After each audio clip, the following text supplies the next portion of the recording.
ಏನೇ ಬೇಕಂದ್ರೂ ನನ್ನ ಕೇಳು, ನಾನು ಹೋಗಿ ತಗೊಂಡ್ಬರ್ತೀನಿ. ನೀನು ಸುಮ್ಮನೆ ಮೇಲೆ ಕೆಳಗೆ ಅಂತ ಸುಸ್ತು ಮಾಡ್ಕೊಂಬೇಡ. ಮಾವ, ನನ್ನಿಂದ ನಿಮ್ಮ ಬ್ಯಾಂಕ್ ಕೆಲಸ ಹಾಳಾಯ್ತು. ಬೆಳ್ಳಿ, ಈಗ ಅದು ಮುಖ್ಯ ಅಲ್ಲ, ನನಗೆ ನೀನು ಮುಖ್ಯ, ನಿನ್ನ ಆರೋಗ್ಯ ಮುಖ್ಯ. ಒಂದ್ಸರಿ ನೀವು ಬ್ಯಾಂಕ್ ಮ್ಯಾನೇಜರ್ಗೆ ಫೋನ್ ಮಾಡಿ ಈಗ ಬರ್ಬೋದಾ ಅಂತ ಕೇಳಬೇಕಿತ್ತು. ಬೆಳ್ಳಿ, ಬ್ಯಾಂಕ್ ಕೆಲಸ ಇನ್ನೊಂದಿನ ಮಾಡ್ಬೋದು. ನೀನು ಮೊದಲು ಅದ್ರ ಬಗ್ಗೆ ಯೋಚನೆ ಮಾಡೋದು ಬಿಡು. ನೀನೀಗ ರೆಸ್ಟ್ ಮಾಡಬೇಕು. ನೀನು ಮೊದಲು ಸುಸ್ತು ಕಡಿಮೆ ಆಗಬೇಕು. ಮನೇಲಿ ಏನೇನು ನಡೀತೋ ಅದನ್ನೆಲ್ಲ ನೀನು ಮರಿಬೇಕು, ಸರಿನಾ? ನನ್ನ ಮೆಟ್ಲಿಂದ ಕೆಳಗೆ ಬೀಳ್ಬೇಕಾದ್ರೆ ನೀವು ಬೆಳ್ಳಿ ಅಂತ ಕೂಗುದ್ರಲ್ಲ, ನನಗೆ ಪದೇ ಪದೇ ಅದು ನೆನಪಾಗುತ್ತೆ ಮಾವ. ನಾನು ಕೆಳಗೆ ಬಿದ್ದ ತಕ್ಷಣ ನೀವು ಓಡ್ ಬಂದು ನನ್ನನ್ನು ನಿಮ್ಮ ಮಡ್ಲಲ್ಲಿ ಮಲಗಿಸ್ಕೊಂಡು ಏನೋ ಕೇಳ್ತಿದ್ರಿ. ಅಷ್ಟರಲ್ಲಿ ನನಗೆ ಪ್ರಜ್ಞೆ ಹೊರಟೋಯ್ತು. ಇದನ್ನೇ ಕಹಿ ನೆನಪು ಅನ್ನೋದು. ಇದನ್ನ ತಕ್ಷಣಕ್ಕೆ ಮರೆಯೋದಕ್ಕೆ ಕಷ್ಟ ಆಗುತ್ತೆ, ಆದರೆ ನಿಧಾನವಾಗಿ ನೀ ಇದನ್ನೆಲ್ಲ ಮರೀಲೇಬೇಕು. ಇನ್ನು ಬುಕ್ಸ್ ಓದು, ಕಥೆಗಳನ್ನ ಕೇಳು, ಟಿವಿ ನೋಡು, ಮನೆಯವ್ರ ಜೊತೆ ಮಾತಾಡು. ಆಗ ಇದೆಲ್ಲ ದೂರ ಆಗುತ್ತೆ. ಇರು, ಜ್ಯೂಸ್ ತಗೊಬರ್ತೀನಿ. ನನಗೆ ಬೇಡ ಮಾವ. ಬೆಳ್ಳಿ, ಡಾಕ್ಟರ್ ಏನು ಹೇಳಿದ್ದಾರೆ ಗೊತ್ತಾ? ಮಗು ಮತ್ತೆ ಬೆಳ್ಳಿ ಇಬ್ರು ಆರೋಗ್ಯವಾಗಿದ್ದಾರೆ, ಇಬ್ರು ಧೈರ್ಯವಂತರು. ಎಷ್ಟೇ ಕಷ್ಟ ಬಂದ್ರು ಸರಿ, ಒಬ್ರನ್ನೊಬ್ರು ಬಿಟ್ಕೊಡದೇ ಇರೋಷ್ಟು ಗಟ್ಟಿಯಾಗಿದ್ದಾರೆ ಅಂತ ಹೇಳಿದ್ರು. ಇದರ ಅರ್ಥ ಏನು ಹೇಳು? ಏನ್ ಮಾವ? ಚಿತ್ರ ನೀನು ಆಗ್ಲೇ ಅನ್ಯೋನ್ಯವಾಗಿದ್ರಿ. ಈಗ ಮಗು ರೂಪದಲ್ಲಿ ಹುಟ್ಟು ಬರ್ತಿರೋ ಚಿತ್ರ ಕೂಡ ನಿನ್ನ ಈಗಾಗಲೇ ಪ್ರೀತಿ ಮಾಡೋದಕ್ಕೆ ಶುರು ಮಾಡಿದ್ದಾಳೆ. ನಿನ್ನ ಜೊತೆನೇ ಇರಬೇಕು ಅಂತ ಅನ್ಕೋತಾ ಇದ್ದಾಳೆ, ಹೋರಾಡ್ತಾ ಇದ್ದಾಳೆ. ಚಿತ್ರನೇ ಹೋರಾಡ್ತಿದ್ದಾಳೆ ಅಂದಮೇಲೆ ನೀನು ಅವಳನ್ನು ಉಳಿಸ್ಕೋಬೇಕಲ್ವಾ? ಮಗು ಚೆನ್ನಾಗಿ ಬೆಳಿಬೇಕು ಅಂದರೆ ನೀನು ಹಣ್ಣು ತಿನ್ನಬೇಕು, ಜ್ಯೂಸ್ ಕುಡಿಬೇಕು, ಒಳ್ಳೊಳ್ಳೆ ಆಹಾರಗಳನ್ನ ತಗೋಬೇಕು. ಆಗಲೇ ನಿಮ್ಮಿಬ್ಬರ ಮಧ್ಯೆ ಇರೋ ಸಂಬಂಧ ಗಟ್ಟಿಯಾಗೋದು.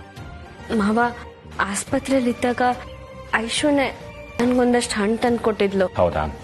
ಸರಿ, ಹಾಗಾದ್ರೆ ನಾನು ಬಾದಾಮಿ ಮೇಲೆ ತರಿಸ್ತೀನಿ, ನೀನು ಕುಡಿಬೇಕು. ಅದು ಮಗುಗೂ ಒಳ್ಳೇದು, ನಿನ್ಗೂ ಒಳ್ಳೇದು, ಸರಿನಾ? ಸರಿ. ನಿನ್ಗೇನೇ ಭಯ ಆದರೂ ಸರಿ, ಎಷ್ಟೇ ಹೊತ್ತಾದರೂ ನಿಂಗೆ ಏನೇ ಅನ್ಸಿದ್ರು ನನ್ನ ಹತ್ರ ಹೇಳ್ಕೋಬೇಕು. ನೀನು ಧೈರ್ಯವಾಗಿರೋ, ನಾನು ಯಾವಾಗಲೂ ನಿನ್ನ ಜೊತೆನೇ ಇರ್ತೀನಿ. ಹಾಗಾದ್ರೆ ನೀವು ನನ್ನ ಜೊತೆಲೇ ಇರ್ತೀರಾ? ನಿನ್ನ ಜೊತೆನೇ ಇರ್ತೀನಿ. ಮಾವ, ನನಗೆ ನಿಮ್ಮ ಮಡ್ಲಲ್ಲಿ ಮಲ್ಕೋಬೇಕು ಅನ್ನಿಸ್ತಿದೆ, ಮಲ್ಕೊಳ್ಳ? ಅಷ್ಟೇ ತಾನೆ, ಬಾ.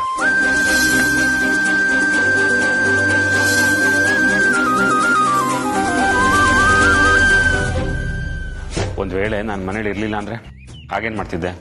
ಏನ್ ಮಾಡ್ಲಿ? ಫೋನ್ ಮಾಡು, ನಿಂಗೆ ಏನೇ ಅನ್ಸಿದ್ರು ಹೇಳು. ನಿನ್ನ ಜೊತೆ ಫೋನಲ್ಲಿ ಮಾತಾಡ್ತಾನೆ ಎಲ್ಲ ಕೆಲಸ ಮುಗಿಸಿ ಬೇಗ ಮನೆಗೆ ಬಂದ್ಬಿಡ್ತೀನಿ. ಬೆಳ್ಳಿ, ದೇವ್ರು ನಮಗೆ ಮತ್ತೊಂದು ಅವಕಾಶ ಕೊಟ್ಟಿದ್ದಾನೆ. ಯಾವುದೇ ಕಾರಣಕ್ಕೂ ಮಗುಗೆ ಏನೂ ಆಗದೆ ಇರೋ ಹಾಗೆ ಜೋಪಾನ ಮಾಡಬೇಕು. ಮತ್ತೆ ರೀತಿ ಯಾವುದೇ ಕೆಟ್ಟ ಘಟನೆ ನಡೀದೇ ಇರೋ ಹಾಗೆ ನಾನು ನೋಡ್ಕೋತೀನಿ. ನೀನು ಯಾವುದೇ ಕೆಟ್ಟದ್ರ ಬಗ್ಗೆ ಯೋಚನೆ ಮಾಡದೆ ನೆಮ್ಮದಿಯಾಗಿರಬೇಕು.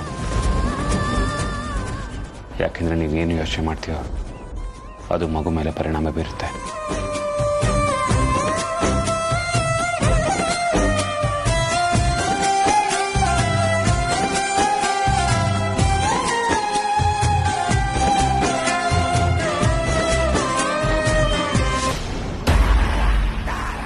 ನಾವೆಲ್ಲ ಕೆಲಸನೂ ಕರೆಕ್ಟಾಗೆ ಮಾಡಿದೀವಿ.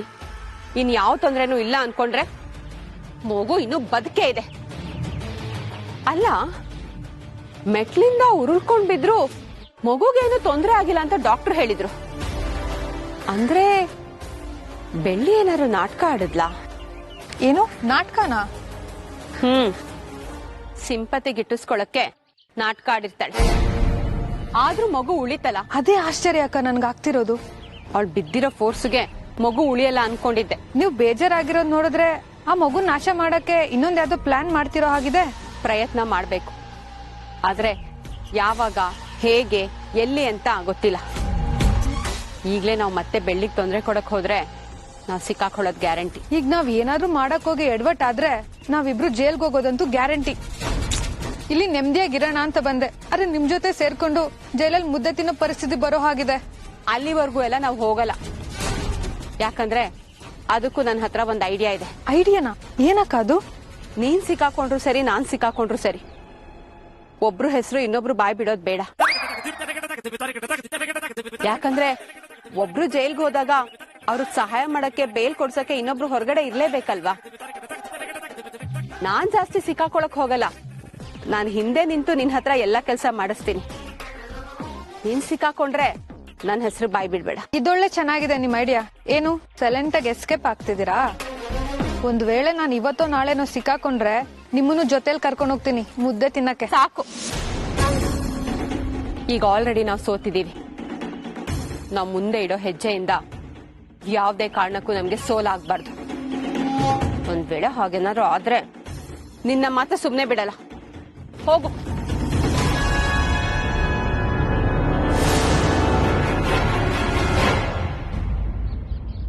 ಬೆಳ್ಳಿಯವ್ರೆ, ನಿಮ್ಗೋಸ್ಕರ ಬಿಸಿ ಬಿಸಿ ಬಾದಾಮ್ ಹಾಲು ತಂದಿದ್ದೀನಿ, ತಗೊಳ್ಳಿ.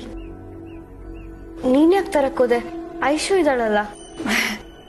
ನಾನು ಈ ಮನೆಯೊಳೆ ಅಂದ್ಮೇಲೆ ಎಲ್ರ ಕೆಲ್ಸ ನನ್ ಕೆಲ್ಸ ತಾನೆ, ತಗೊಳ್ಳಿ. ನಾನು ಸ್ವಲ್ಪ ಹೊತ್ತಾದ್ಮೇಲೆ ಕುಡಿತೀನಿ, ಅಲ್ಲಿಟ್ಬಿಡು. ಬಿಸಿ ಆರೋಗೋಷ್ಟ್ರಲ್ಲಿ ಕುಡಿದ್ಬಿಡಿ, ಸರಿನಾ? ಒಂದ್ ನಿಮಿಷ ನಿಂತ್ಕೋ.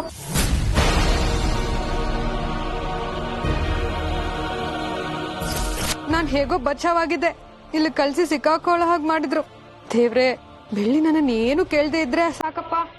ಫಂಕ್ಷನ್ ದಿನ ಏನಾಯ್ತು ಅಂತ ಸ್ವಲ್ಪ ಹೇಳ್ತೀಯಾ?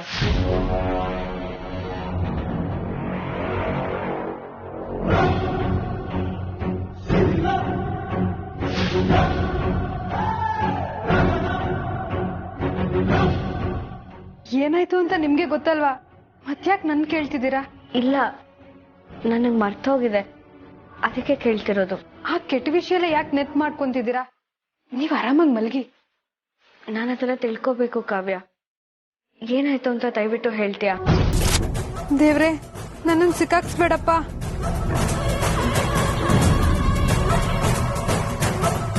ಅದೇ ನೀವ್ ಮುಂದೆ ಹೋಗ್ತಿದ್ರಿ, ನಾನ್ ಕಾಲ್ ಎಡ್ವಿ ಮುಂದೆ ಬಂದೆ. ನಾನ್ ನಿಮ್ಮೇಲ್ ಬಿದ್ದಿದ್ರಿಂದ ನೀವ್ ಮೆಟ್ಲ್ ಮೇಲಿಂದ ಬಿದ್ಬಿಟ್ರಿ. ಅಷ್ಟೇ ಅಷ್ಟೇ ನಡೆದಿದ್ದು. ನೀವ್ ರೆಸ್ಟ್ ಮಾಡಿ, ನಾನ್ ಬರ್ತೀನಿ. ಒಂದ್ ನಿಮಿಷ ನಿಂತ್ಕೋ.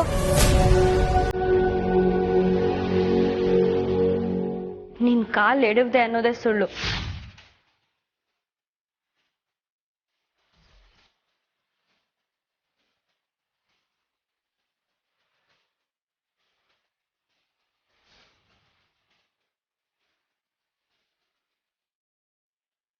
ಇಲ್ಲಿ ಬೇರೆನೆ ವಿಷಯ ಇದೆ, ಅದೇನು ಅಂತ ಹೇಳು ಕಾವ್ಯ.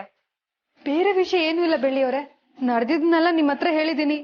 ಇದಕ್ ಮೇಲೆ ನನ್ಗೇನು ಗೊತ್ತಿಲ್ಲ. ಈಗ ನೀನ್ ಹೇಳಿಲ್ಲ ಅಂದ್ರೆ ನೀಲಂಬರಿ ಅತ್ತೆ, ಮುತ್ತು ಮಾವ ಎಲ್ರನ್ನೂ ಕರಿಬೇಕಾಗತ್ತೆ. ಅಯ್ಯೋ, ನಾನೇ ತಳ್ಳಿದ್ದು ಅಂತ ಗೊತ್ತಾಗ್ಬಿಡ್ತಾ ಹೇಗೆ? ಈ ಶರ್ಮಿಳಾಕ ಮಾತ್ ಕೇಳಿ ಕಂಬಿ ಎಣ್ಸೋದಂತೂ ಗ್ಯಾರಂಟಿ. ನಿಮ್ಗೆಲ್ಲ ವಿಷಯ ಗೊತ್ತಾಗೋಯ್ತಾ? ಹೌದು. ಯಾರು ಹೇಳಿದ್ದು? ಯಾರಿಂದನೋ ಗೊತ್ತಾಯ್ತು.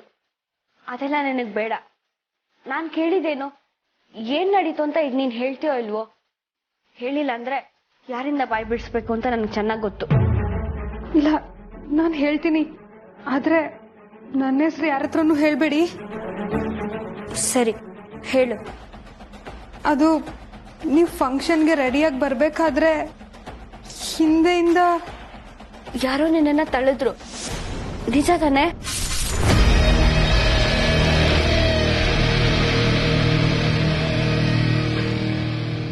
ನೀನ್ ಬೇರೆ ದಾರಿ ಇಲ್ದೆ ನನ್ ಮೇಲೆ ಬಿದ್ದೆ, ಕರೆಕ್ಟು ತಾನೆ? ನನಗ್ ತೊಂದರೆ ಕೊಡ್ಬೇಕು ಅಂತಾನೆ ನಿನ್ನ ಮುಖಾಂತರ ಈ ಕೆಲಸ ಮಾಡಿಸಿದ್ದಾರೆ. ಏನ್ ಹೇಳ್ತಿದ್ರ ಬೆಳ್ಳಿಯವ್ರೆ? ನಿಜ ತಾನೆ? ನಿನ್ನ ಬೇರೆ ಯಾರೋ ತಳ್ಳಿದ್ದಾರೆ, ಅದನ್ನ ನೀನ್ ಎಲ್ರ ಮುಂದೆ ಮುಚ್ಚಿಡ್ತಿದ್ಯಾ. ಇವ್ಳು ಬೇರೆನೆ ಕಲ್ಪನೆ ಮಾಡ್ಕೊಂತಿದ್ದಾಳಲ್ಲ. ಯಾಕ್ ಬೇಕು?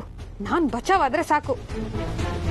ನೀನ್ ಹೇಳಿದ್ರೆ ನಾನು ಈ ವಿಷಯನ ಯಾರ ಹತ್ರನೂ ಹೇಳಲ್ಲ. ನಿಜ ಹೇಳು, ಕಣ್ಣಿಗೆ ಕಾಣಿಸ್ತಾ ಇರೋ ವ್ಯಕ್ತಿನ ತಾನೆ ನಿನ್ನ ತಳ್ಳಿದ್ದು? ಹೌದೌದು, ನಿಜ. ನಾನ್ ಮೆಟ್ಲಿಂದ ಬರ್ಬೇಕಾದ್ರೆ ಯಾರು ನನ್ನ ಹಿಂದೆಯಿಂದ ತಳ್ದಂಗಾಯ್ತು. ನನಗ್ ಬೇರೆ ದಾರಿ ಇಲ್ದೆ ನೇರ್ಬಂಗ್ ನಿಮ್ಮೇಲ್ ಬಿದ್ಬಿಟ್ಟೆ. ಸರಿ, ಈ ವಿಷಯ ನಮ್ಮಲ್ಲೇ ಇರ್ಲಿ, ಯಾರ ಹತ್ರನೂ ಹೇಳಕ್ ಹೋಗ್ಬೇಡ. ನನಗ್ ಕ್ಷಮಿಸಿದಿರ ಅಲ್ವಾ? ಕ್ಷಮಿಸೋ ಅಂತ ತಪ್ಪು ನೀನೇನು ಮಾಡಿಲ್ಲ. ನೀನ್ ಹಿಂದೆ ಇರೋ ವ್ಯಕ್ತಿ ಯಾರು ಅಂತ ನಾನು ಕಣ್ಣು ಹಿಡಿತೀನಿ. ಕಣ್ಣು ಹಿಡಿದು ಎಲ್ರ ಮುಂದೆ ನಿಜ ಏನು ಅಂತ ತಿಳಿಸ್ತೀನಿ. ನೀನೇನು ತಲೆ ಕೆಡ್ಸ್ಕೋಬೇಡ, ಹೋಗು. ಹಾ,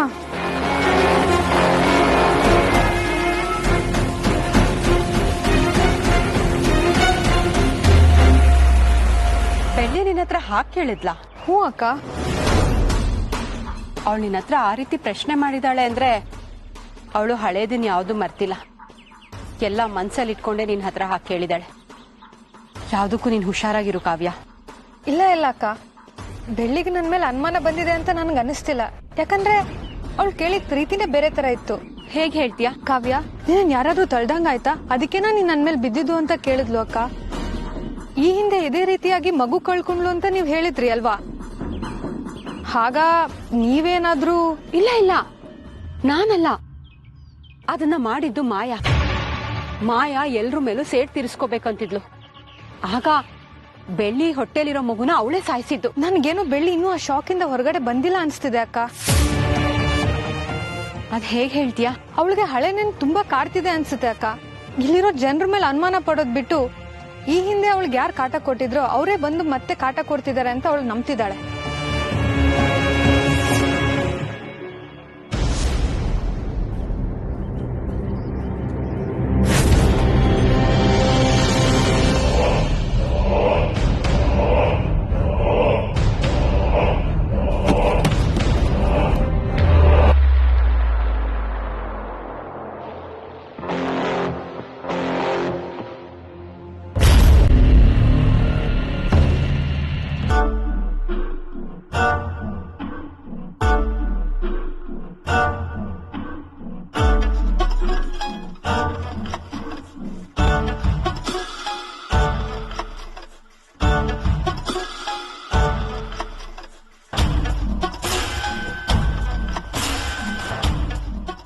ಏನಿದು? ಏನೋ ಶಬ್ದ ಕೇಳಿಸ್ತಿದ್ಯಲ್ಲ.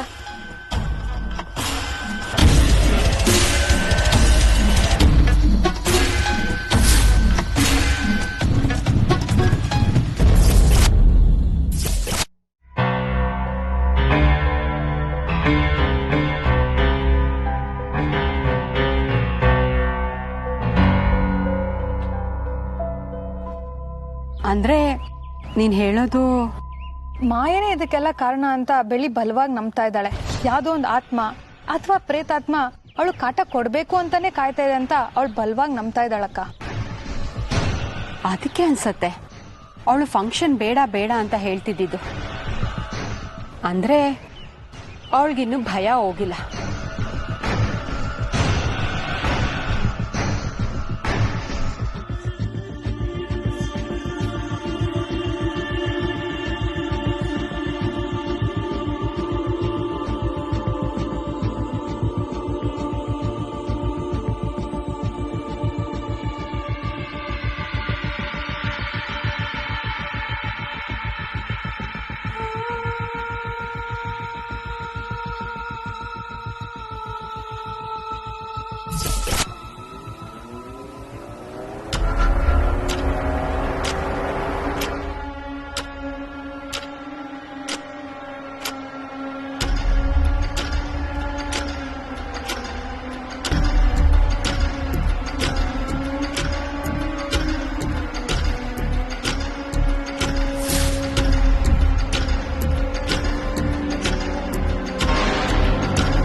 ಫ್ಯಾನ್ ಶಬ್ದನ ಇದು?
ವೇಳೆ ನನ್ ಮಗು ಮೇಲೆ ಏನಾದ್ರೂ ಬಿದ್ದೋದ್ರೆ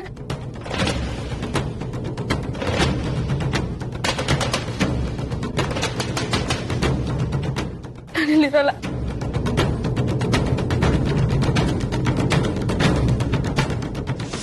ಒಳ್ಳೇದು, ಭಯ ಇರಬೇಕು. ಒಬ್ಬರ ಮೇಲೆ ಭಯ ಇದ್ರೆ ನಾವದನ್ನ ಎನ್ಕ್ಯಾಶ್ ಮಾಡ್ಕೋಬಹುದು. ಈಗ ನಾನು ಬೆಳ್ಳಿಗೆ ಏನೇ ಮಾಡಿದ್ರು ಅದ್ಯಾವುದೋ ಒಂದು ಪ್ರೇತಾತ್ಮ ಮಾಡ್ತು ಅಂತ ನಾವ್ ಈಸಿಯಾಗಿ ನಂಬಿಸ್ಬಿಡ್ಬೋದು. ನಾವು ಬರೀ ಊಹೆಲಿರೋದಕ್ಕಿಂತ ಏನಾಗ್ತಿದೆ ಅನ್ನೋದನ್ನ ಗಮನಿಸ್ಬೇಕು.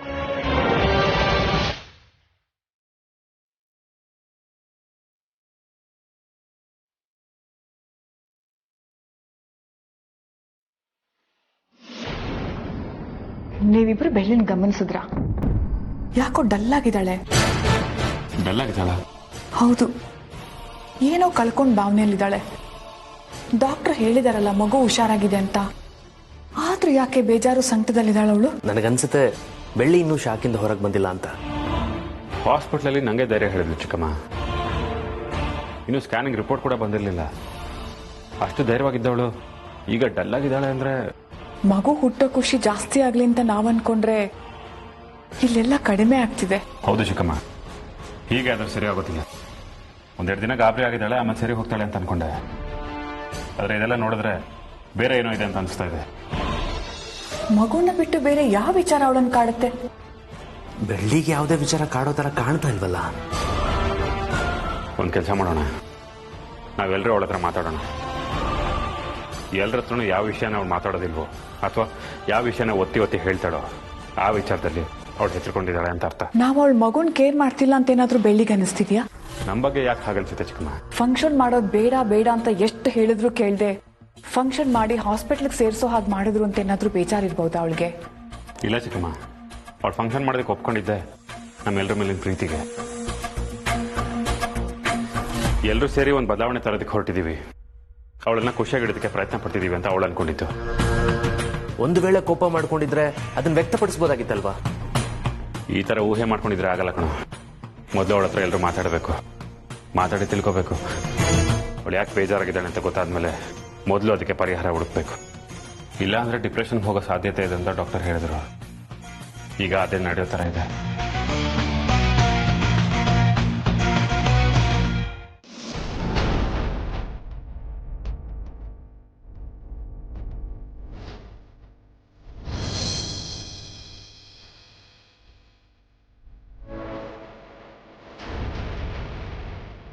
ಚಿತ್ರಕ್ಕ, ನೀವು ಹುಟ್ಟು ಬರ್ತಿದ್ದೀರಾ ಅಂತ ಎಷ್ಟೊಂದು ಗೊಂದಲ ಸೃಷ್ಟಿ ಆಗ್ತಿದೆ. ನೀವು ಬರ್ತಿರೋದು ಆ ದೇವ್ರಿಗೆ ಇಷ್ಟ ಇದೆ ಅಲ್ವಾ? ಆ ದೇವ್ರೆ ತಾನೇ ನಿಮ್ಮನ್ನ ಕಳ್ಸ್ಕೊಡ್ತಿರೋದು. ಅಂದ್ಮೇಲೆ ಇಷ್ಟೊಂದು ಕಷ್ಟಗಳೆಲ್ಲ ಯಾಕೆ ಬರ್ತಿದೆ ಅಕ್ಕ? ನಾನು ಮುತ್ತು ಮಾವ ನಿಮ್ಮನ್ನ ಉಳಿಸ್ಕೊಳ್ಳೋದಕ್ಕೆ ಎಷ್ಟೊಂದು ಪ್ರಯತ್ನ ಪಡ್ತಿದ್ದೀವಿ ಗೊತ್ತಾ? ಒಂದ್ ಒಳ್ಳೇದ್ ನಡಿಬೇಕು ಅಂದ್ರೆ 100 ವಿಘ್ನ ಅಂತಾರಲ್ಲ, ಹಾಗೆ ಪದೇ ಪದೇ ವಿಘ್ನಗಳು ಬರ್ತಾನೆ ಇದೆ. ಎಷ್ಟೇ ಕಷ್ಟ ಬಂದ್ರೂ ಪರವಾಗಿಲ್ಲ, ನಾನ್ ನಿಮ್ಮನ್ನ ಕಾಪಾಡ್ಕೊಳ್ತೀನಿ ಚಿತ್ರಕ್ಕ. ಯಾವುದೇ ಆಪತ್ ಬರ್ಲಿ, ಯಾವುದೇ ಕೆಟ್ಟ ಶಕ್ತಿ ಬರ್ಲಿ, ನನ್ನನ್ನ ನಿಮ್ಮನ್ನ ದೂರ ಮಾಡೋದಕ್ಕೆ ಸಾಧ್ಯನೇ ಇಲ್ಲ. 9 ತಿಂಗಳು ಎಷ್ಟು ಬೇಗ ಆಗುತ್ತೋ ಅಂತ ಅನ್ನಿಸ್ಬಿಟ್ಟಿದೆ. ನಿಮ್ಮನ್ನ ಈ ಕೈಗಳಲ್ಲಿ ಎತ್ತಾಡಿಸ್ಬೇಕು, ಜೋಗಳ ಹಾಡ್ಬೇಕು ಅಂತೆಲ್ಲ ಎಷ್ಟೋ ಕನ್ಸುಗಳನ್ನ ಕಟ್ಕೊಂಡಿದ್ದೀನಿ. ಒಂದ್ ವೇಳೆ ನನ್ ಮಗುನ ಇಲ್ಲ ನನ್ ಪ್ರಾಣನ ಅಂತ ಬಂದ್ರೆ ನಿಮಗ್ ಜನ್ಮ ಕೊಟ್ಟು ಕಣ್ಮುಚ್ಚಕ್ಕೂ ನಾನು ಸಿದ್ಧವಾಗಿದ್ದೀನಿ ಚಿತ್ರಕ್ಕ.